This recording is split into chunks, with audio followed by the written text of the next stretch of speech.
Kevin's POV. Naiinis siya kay Juliana, tila pinaglalaroan nito ang damdamin niya. Hindi niya alam ang motibo nito. Bakit pa lumalapit ito sa kanya kung hindi naman siya nito mahal? Kagabi lang ay ilang libong pagtitimpi ang kailangan niyang ipunin para hindi mapagsamantalahan ng dalaga. Pumasok ba naman ito sa kwarto niya na halos wala ng saplot ang katawan? Hindi siya nakatulog sa kakaisip na nasa isang kwarto lang sila. Nung nakatulog na ito ay lumabas siya at natulog sa guest room. Baka hindi makapagtimpi kay Juliana. Ayaw niyang i-bargain ang sarili niya kay Juliana. Nasa na ba ang pride niya? Ngayon naman ay walang ano-anong hinalikan siya. Tapos ididikit pang dede nito sa braso niya. Hay, hanggang kailan ako magtitiis ng paglalaro ni Juliana sa akin?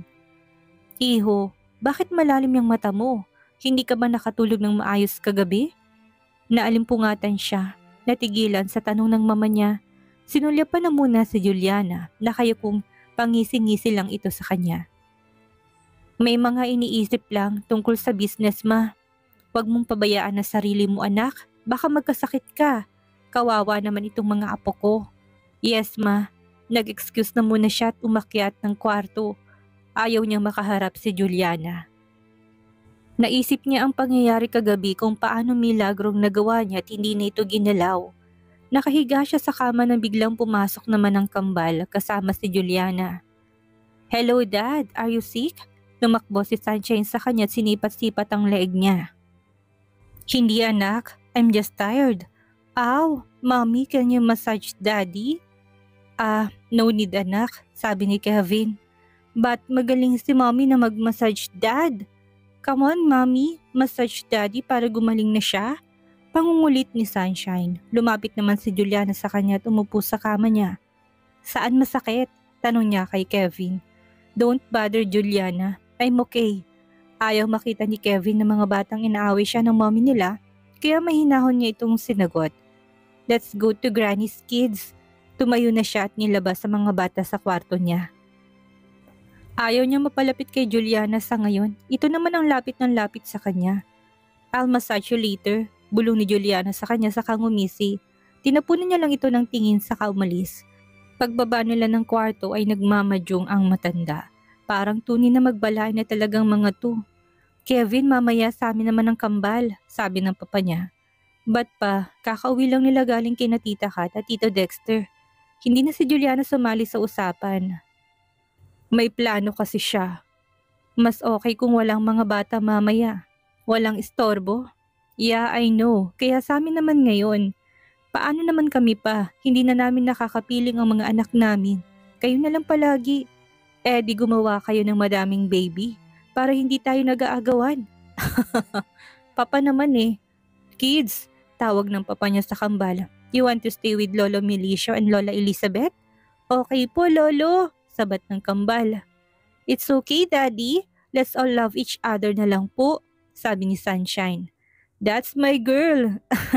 Kiss nga mga granny sa po, sabi naman ng daddy ni Juliana.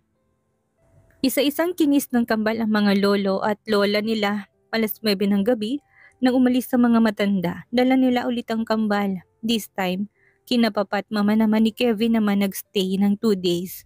Umakyat agad si Kevin sa kwarto niya. Natatawa si Juliana sa inaakto ni Kevin. Tila dering-deri ito sa kanya. Lagot ka sa akin mamaya. Pumunta siya sa kitchen. Manang, pwede pong mahiram ang spare key sa kwarto ni Kevin? May kukunin lang kasi ako. Ay, okay po, senyorita. Nagtaka man ng katulong ay binigay din sa kanya. Pumunta na siya ng kwarto niya. Naligo na muna siya at nagbihis. This time, black lingerie naman ang suot niya. Kasing sexy din to ng suot niya na red dati. Mas seductive lang ang black. Lumabas na siya ng kwarto. Pupunta siya kay Kevin. Kumatok na muna, hindi siya pinagbuksan. Expected niya na yon. Ginamit niyang spare key sa kabinuksan. Hindi napansin ni Kevin na nakapasok na siya. Mukhang nakatulog na ito, nakatihay at naka-boxer shorts lang. Walang pang-itaas na damit. Mukhang bagong ligo din ito. Sarap kumain ng fresh. Lumapit siya sa kama at pinagmasdan ng binata. Mukhang nakatulog na nga ito ng mahimbing. Napatingin siya sa umbok ni Kevin. Hinimas niya yun. Hindi pa din nagising si Kevin. Maya-maya biglang nagising ito. What are you doing, Juliana? Shh! Just shut up and enjoy, sabi niya sa binata. Napapikit ito sa sarap. Nakakapit ito sa dulo ng kama. Nanghihiram ng lakas sa kumot at unan. Hinihigop ni Juliana ang lakas niya. Shit, Juliana, you're a monster. My body wants you, Kevin. You're a bad girl, Juliana. Kinabukasan, maya-maya ay bumukas ang pinto. Si Kevin ang pumasok at may dala itong juice, toasted bread at long stem of roses. Good morning, my goddess. Bati nito sa kanya sabay halik sa labi. Breakfast in bed? I know you're sore. Hindi ka na makatayo kaya dinalan kita ng pagkain dito. Nag-blush si Juliana. What's your schedule for today? Tanong ni Kevin sa kanya. Wala, it's my rest day. Good. Out of town tayong dalawa? Nakangiting sabi ni Kevin. Finish your breakfast para makaalis na tayo. Excited na kumain si Juliana saka naligo. Hindi pa sila nakapag-long drive ni Kevin. Nasa sakayan na sila ng mabiyahe. Where are you taking me? Tagaytay. Really? Sa buong pagiging magnobyo nila ay hindi niya naalala na nag-out of town sila ni Kevin. Let's enjoy your remaining stay in Philippines, my love. Next week ay babalik ka na ng Paris.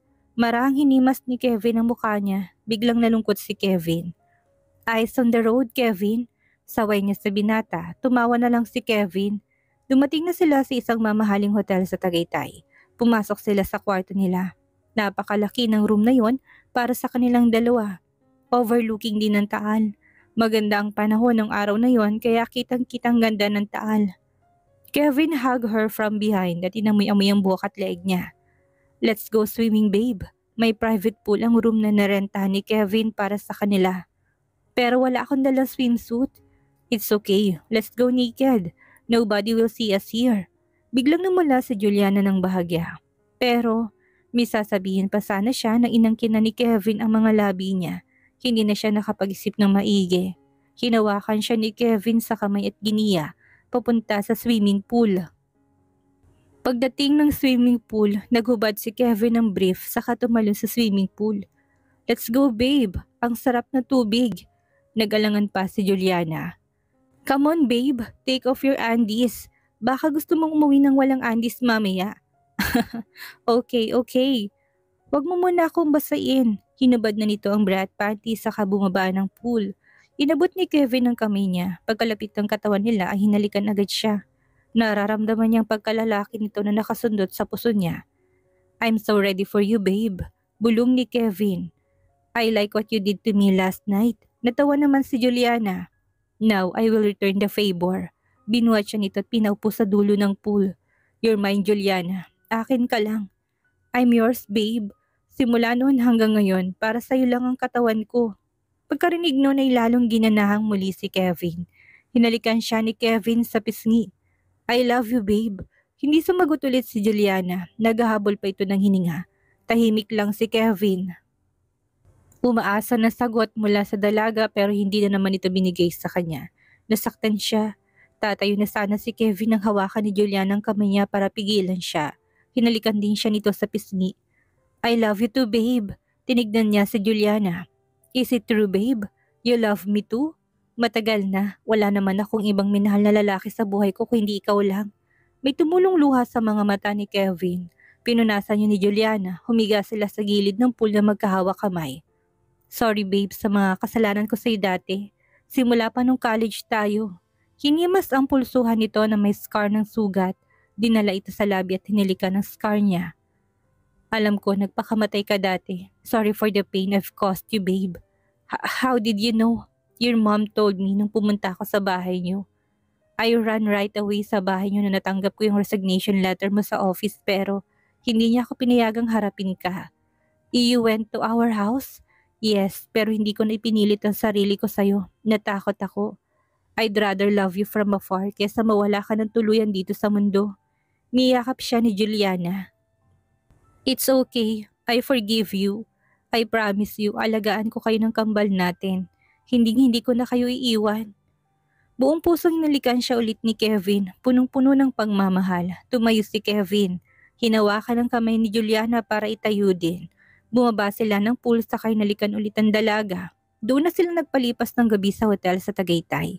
Total naman ay walang kambal sa bahay nila, walang maghahanap sa kanila. Natulog silang magkayakap. Umuwi sila ng madaling araw. May work pa si Juliana. Last day na niya sa noontime show. Ihahatid kita mamaya sa studio. Pagdating nila ay 7 a.m. na ng umaga. Manang, can you prepare breakfast for me and Juliana? Utos ni Kevin sa katulong. Yes po, senyorito. When did you build this house? Tanong ni Juliana kay Kevin habang nasa garden sila.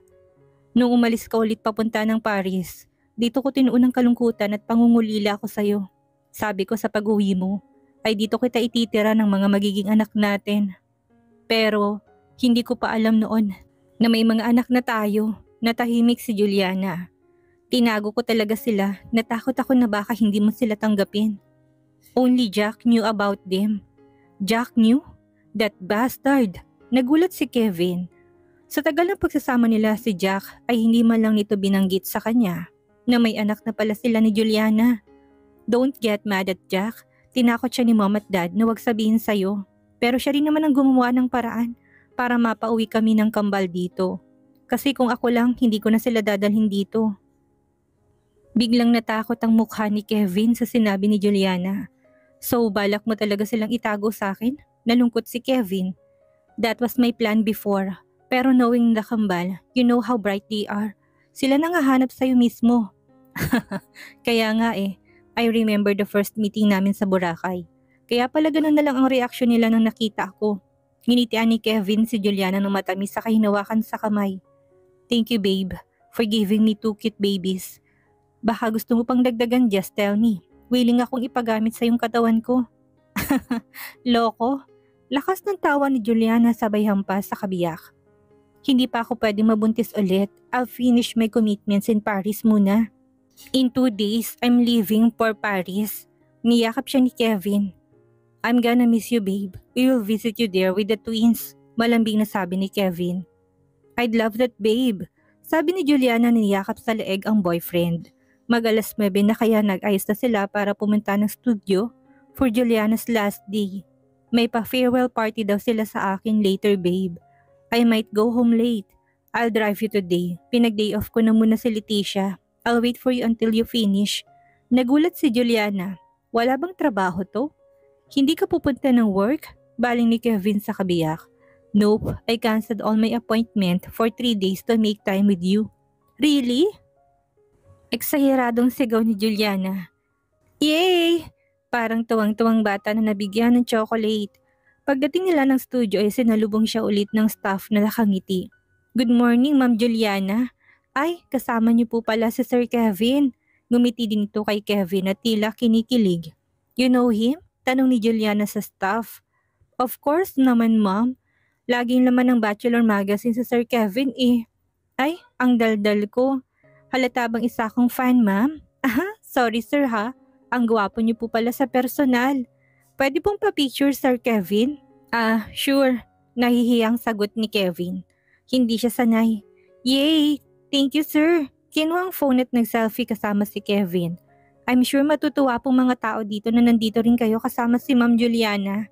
Pagdaldal nito habang ginigiya sila sa room nila, binuksan ng staff noon para sa kanila.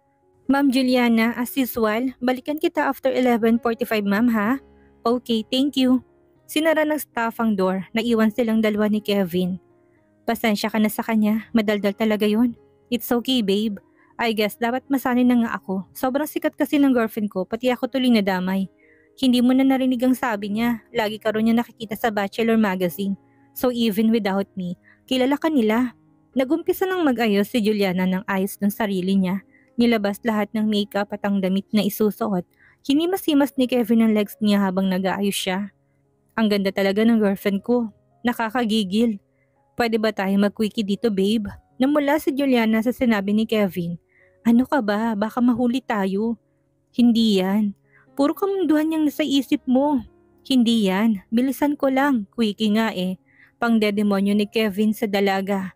No, I don't like. Stop it, Kevin. Nagalit-galitan na siya para tigilan siya ng binata. Are you sure about that, babe? Tanong ni Kevin. Shit, Kevin. Make it fast or else. Sumuko na siya. Hindi rin naman siya titigilan ni Kevin. Humalakak na tumayo si Kevin at inalalayan din si Juliana na tumayo. Ben, babe, sakto naman may kumatok sa room na ginagamit nila. Miss Juliana, tapos na po ba kayo? Ay, ikaw pala, mag-start na po ang show. Bakit parang may alam ito sa ginawa nila ni Kevin or baka guilty lang siya? Nagkatingin na sila ni Kevin sa ngumiti. Nahiya tuloy siya. Yes, I'm ready. Tumayo na sila at magkahawak kamay pumunta ng studio. Pagpasok nila nagsitingin na ng mga tao sa kanila. Yung iba natutuwa, kinikilig, yung iba naman nakasimangot na parang naiinggit. Pumunta na siya sa pwesto niya sa judging area. Si Kevin ay nagpaiwan sa backstage. Sis, are you and Mr. Kevin Falcon an item? Tanong ng isang celebrity na kasama niya na judge. Ang iba nilang kasama ay nakikinig na rin at tila naghihintay na sagot niya. Yes, he's my boyfriend. Maikling sagot ng tila nahihiya, hindi niya na binanggit na may anak na sila ni Kevin para wala nang madaming tanong ang mga to. Ay wow, talaga naman, pinagpala ka ng lubos sis. Akalain mo ikaw palang girlfriend ni Mr. Kevin? Akala ko pa naman ay single siya. Maraming mainggit sa'yo sis. Well, perfectly matched naman sila dahil isang gwapong isang maganda, hindi ba?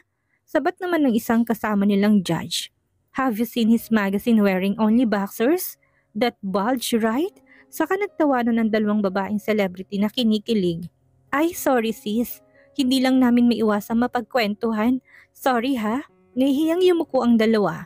Si Jack ang may-ari ng Bachelor's Magazine kaya paminsan-minsan ay kinukuha niya si Kevin para mag-model sa magazine nila. It's okay. Maikling sagot niya. Mga mahaderang malalanding babaeng to. Pinagpantasyahan pa si Kevin. Napatingin siyang muli sa kinaroroonan ni Kevin. Nandun pa rin yon sa kinatatayuan niya. May mga nagpapapicture na mga staff na babae at mga artista ng show. Tila aliw na aliw naman ang kumag. Humanda ka sa akin mamaya. Nung natapos ang show ay nilapitan si Juliana ng host ng show. Miss Juliana, we prepared a simple party for you as I thank you for guesting in our show. Sabi ng baklang host, thank you ha, sana hindi na kayo nag-abala. It's nothing, Miss Juliana. Isama mo si Mr. Falcon ha.